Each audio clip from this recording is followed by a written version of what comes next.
Professor Sachs, thank you so much for joining us here on NDTV. It's my pleasure. Professor Sachs, President Trump's key reason for his trade policy is that the world has taken advantage of the United States. He points to various trade deficits, for example, with India, and he thinks it's high time for a level playing field. But you've likened the approach to Mickey Mouse country. Why do you say that? Well, I said that the interpretation of trade deficits is a bit Mickey Mouse, meaning that it is dramatically wrong and oversimplified to the point of being ridiculous. Trade deficits occur when countries in the aggregate spend more than they produce. This is an identity, we say in economics. In other words, it's a precise definition of what we mean by a comprehensive trade deficit, which we measure as a country's current account deficit. The fact of the matter is the United States spends more than it produces. And the main reason for that is our chronic large budget deficit. In fact, our government acts as a kind of credit card for the nation. The government borrows at relatively low cost, or it used to borrow at relatively low cost, and then it would make transfers of income back to the population through various programs. And it's been doing that for more than 2 decades, and the debt has accumulated dramatically. But there's this whole sentiment of likening the deficit to countries stealing from the United States. It's wrong and needs to stop. What do you have to say to that? I think it's not true.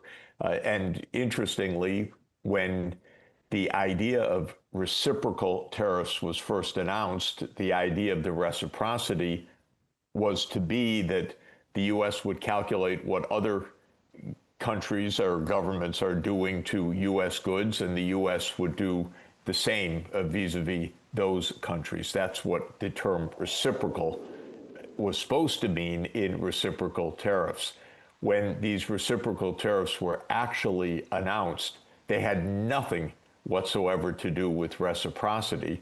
In fact, the U.S. government said, well, we can't really calculate what the other countries are doing, so we will use the bilateral trade deficit as a measure of the supposed unfairness. But as I've explained, that's ridiculous. If you take your credit card and you go shopping on a shopping spree and you buy goods from various stores, the amount that you purchase from those stores is not a measure of how unfair those stores are to you. Those stores are selling things that you want to buy. So in the end, there was nothing reciprocal about these reciprocal tariffs. And in this sense, there's nothing in the Trump policy that's really about leveling the playing field or about making other countries more fair. The whole thing is, it's Mickey Mouse. I'm sorry to say, it's just doesn't add up to anything that a responsible government would be doing.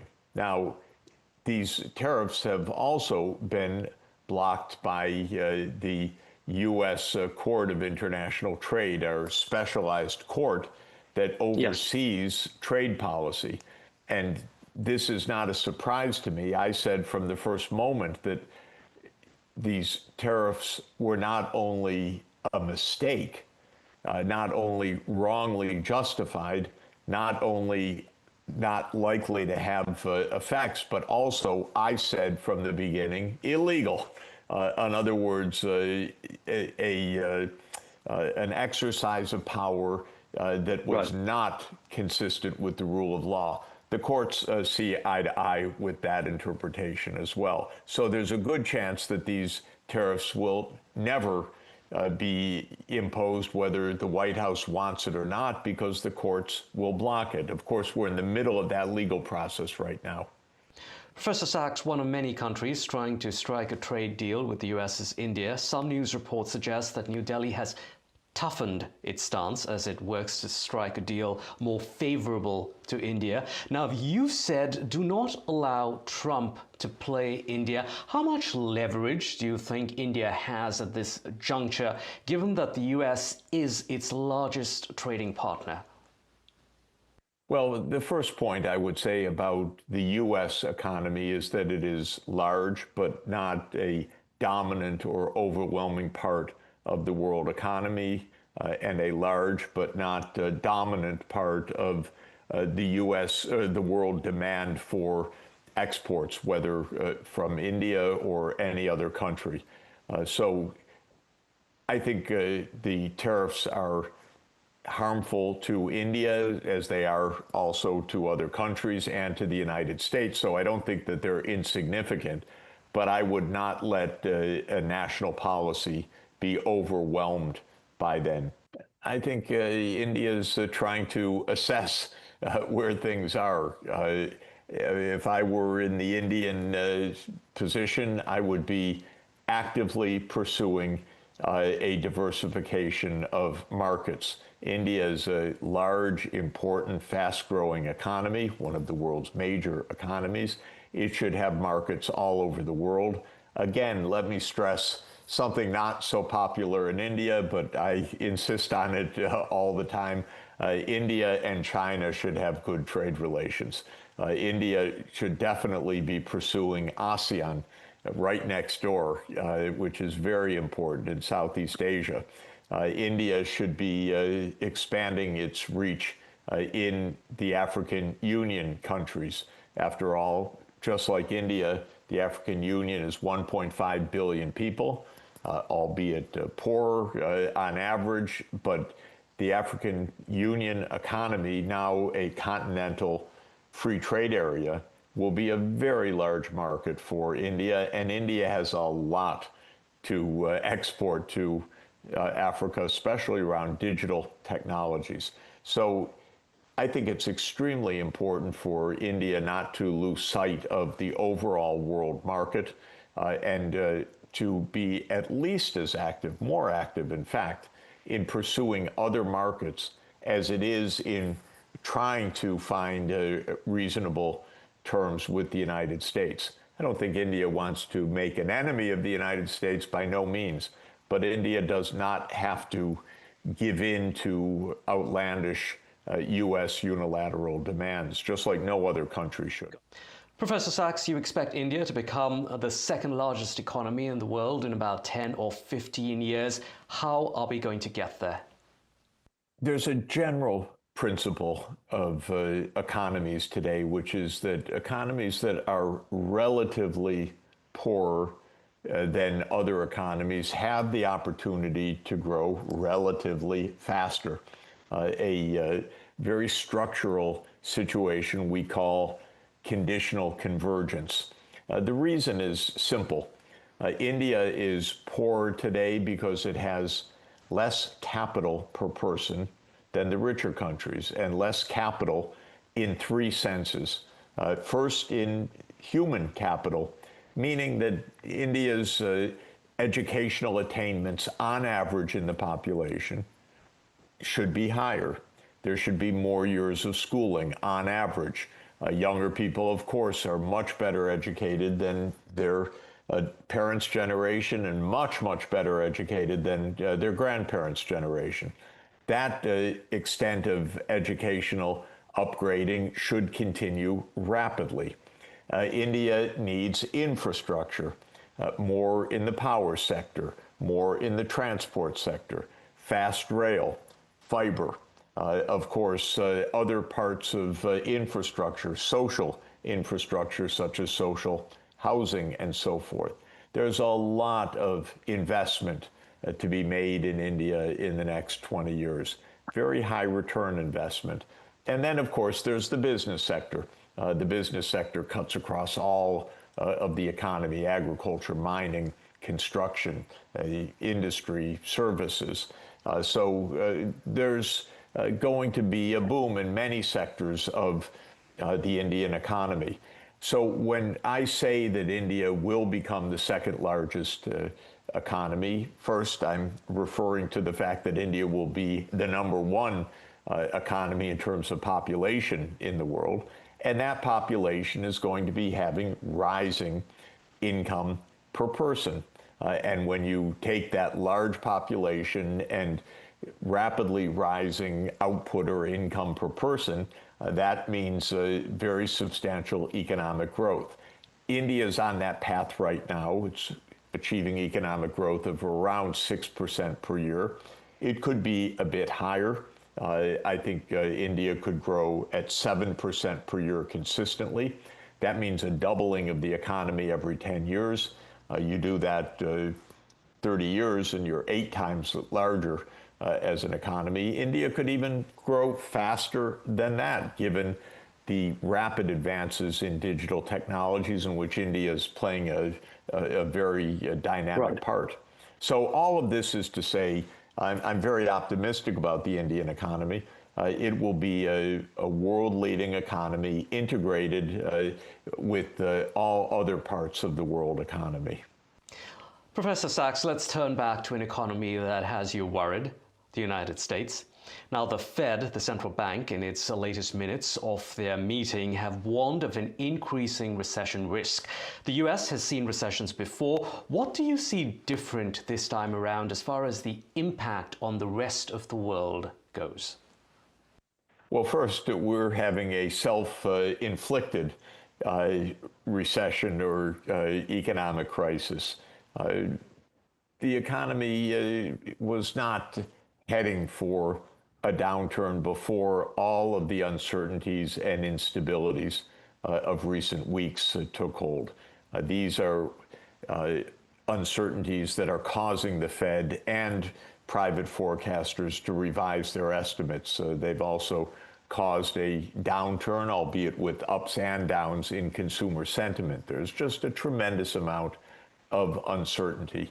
And that uncertainty is largely self-inflicted. We can't seem to have a rational economic policy that rationally examines where an economy should head, and in particular to digital and green technologies, that is low carbon. The U.S. has abandoned the low carbon road at the federal level of this administration, so we don't even know which direction to go, because Trump has pulled the U.S. once again out of the Paris Climate Agreement and has downplayed structural transformation that's needed. And then comes the tariff disruptions of world trade, and now comes a budget policy that is, I guess, in Elon Musk's words, a monstrosity. And so this is our problem. We're making a mess of things internally. Here you have the richest economy in the world, but it just can't behave in a rational way. Talking about the US and its ballooning deficit, Trump's mega bill is facing some opposition from Republican senators, not just Elon Musk. The bill is forecast to add $2.4 trillion in debt over the next decade. If you could explain in simple terms why this is such a big problem. Basically, there is no agreement in the United States about what the government should do and how it should pay for what it does.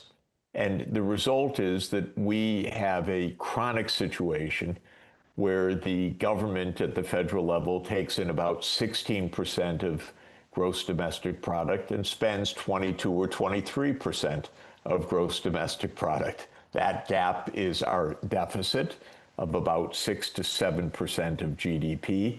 And that deficit is financed by selling government debt, U.S. Treasury bills and bonds. That debt is rising sharply. We have a mountain of debt that has accumulated that is now about 100% of our national income. That means that as interest rates rise, the interest bill on this debt is now around 3% of our gross domestic product, and it will continue to rise because interest rates themselves are now rising, certainly at the long-term end, to above 5%, 5 percentage points, I should say, 5% per year yields. So we have a mountain of debt, a rising debt, rising interest rates on that debt, and this stretches out for decades to come on the current policy scenario. Our Congressional Budget Office projects that the debt will rise to above 150% of GDP. Well, what does that mean? It has many implications. One is financial instability. Governments with such large debts are unstable, and that is why Moody's just downgraded the U.S. credit rating by one notch, one step. That means higher borrowing costs, and that can lead to a vicious spiral where the borrowing costs rise. That exacerbates the deficits because you have to pay interest on this mountain of debt, and that leads to a spiral of instability. Of course, many countries have been caught in the past by such a spiral of instability. These debts and this low saving, of course, translate into this large borrowing from abroad. That puts the U.S. in this extraordinary position where it's trying to boss the world around, but it absolutely depends on the world for borrowing.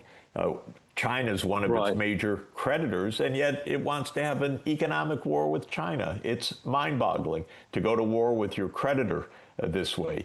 So this is another cost. Of course, there are many drags on the U.S. economy. One of the notable drags is that in the modest steps to do something on the spending side, the U.S. is cutting into the heart of its science and technology policy. It's actually cutting my university, Columbia University, and other major universities off from funding for scientific research.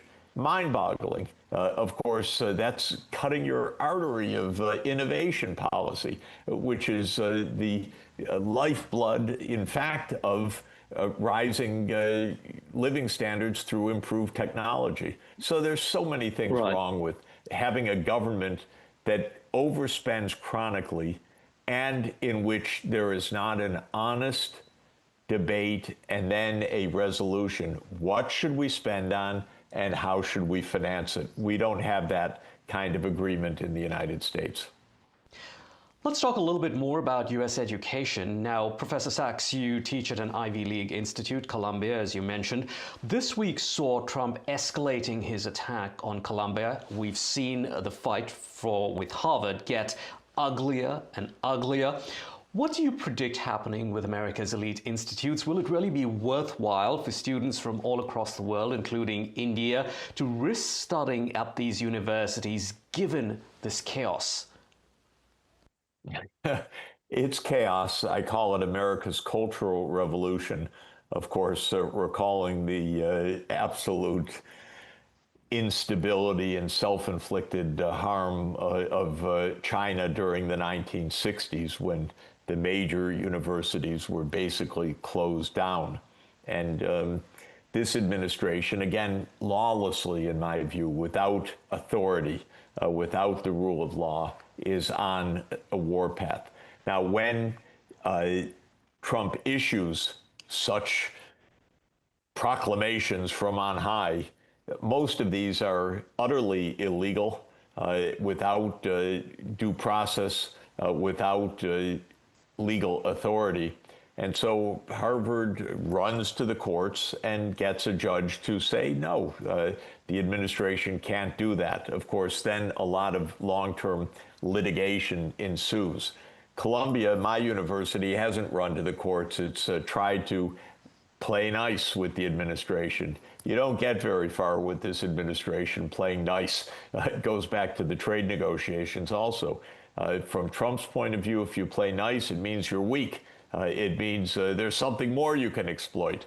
And so Columbia keeps facing more and more grossly illegal challenges. The most recent a decision on high that Columbia does not deserve accreditation. Here's one of the world's leading institutions. It's been open for business since 1754, providing quality education. It has got a spectacular science faculty and wonderful colleagues across many different schools. And then comes the President of the United States and declares this place should not be accredited. You'd laugh it off if it weren't so serious in its short-term implications. For the long term, I'm not worried. For the short term, it's really self-inflicted harm of the United States. I'd like to talk a little bit about Ukraine. Professor Sachs, you see US President Trump and Russian President Putin as largely sharing a similar position on how to end the war in Ukraine. And you've also suggested, very controversially, that Ukraine should give up territory seized by Russia. Why do you make that argument? Well, first of all, Ukraine is losing a vast number of its population. It's a tragedy. It was avoidable, easily avoidable. By the way, what happened in Ukraine needs to be put in its historical context, and that is that the U.S. and extremist right-wing forces in Ukraine overthrew a government in 2014. So the government in power in Ukraine is a kind of regime installed by a regime change operation in which the United States played a major role.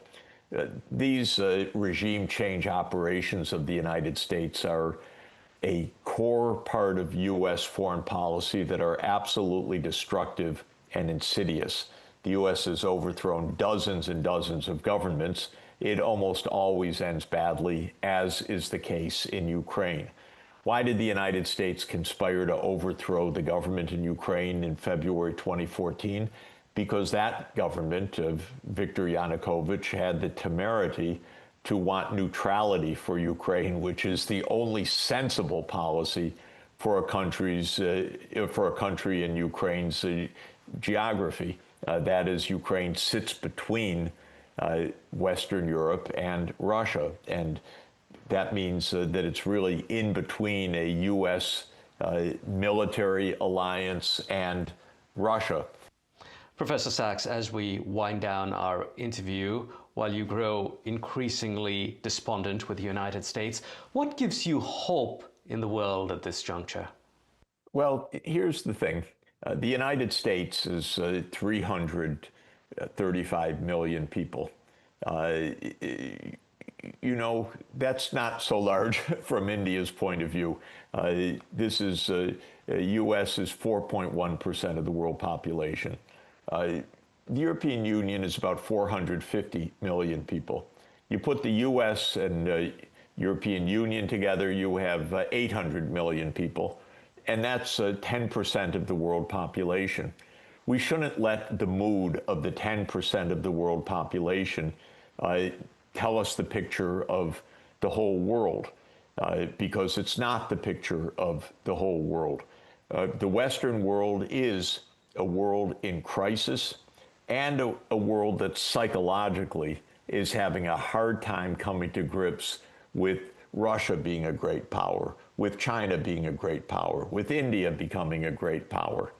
So the Western world is, it's very confused, it's committing self-harm. In some sense, there is a certain despondency, but it's not the world scene. If you go to India, as I do often, so I visit your country, there's not despondency, there's a puzzlement. What is going on in the United States? If I go to China, there's puzzlement, but no despondency. There's a lot of dynamism. If I go to Southeast Asia, as I was for an ASEAN summit just recently, there's a mood of tremendous progress. In Africa, which is the poorest part of the world, it's not a despondent scene. It's an idea that now it's our turn to grow very, very rapidly. So I think that the uncertainties and the despondencies actually have a lot to do with the broader context of global change and geopolitics. I believe we're at the end of the Western hegemony, a Western dominance that began, say, in Asia with Vasco da Gama's voyage to India in 1498. It took hold in the 1500s and the 1600s. By the mid-1700s, Britain was starting its advance to take over the Indian subcontinent, right, and so forth. And this meant hundreds of years of Western dominance, including India's complete period of being ruled from London, and so on. Well, that period is really over, mercifully over. It leaves the West scratching its head. Don't we still run the show? Especially in Washington. But in the rest of the world, there's a feeling we have great opportunities. We have great things to do. Now, of course, that requires global peace. That requires global rule of law. That requires getting ahead of some real world threateners like global climate change, which is not a geopolitical issue. It's a geologic Earth systems issue. And that is a serious challenge. But I would say the despondency is relatively concentrated. The puzzlement, the befuddlement, the annoyance that the United States is causing may be worldwide, but not the despondency. And last question here. You talked about the West losing its leadership positions. So who is going to fill that void? What I would like to see alongside our multipolar world is a multilateral world. I'd like to see an effective United Nations. One of my planks for that is that India should become the 6th permanent member of the UN Security Council, because India merits it, and the world will be better off when India is on the Security Council. But I want to see a strengthened UN, not a new hegemon. Professor Sachs, always great getting your insights. Hope to speak with you in a few months from now. Thank you very much again. Great to be with you. Thank you so much.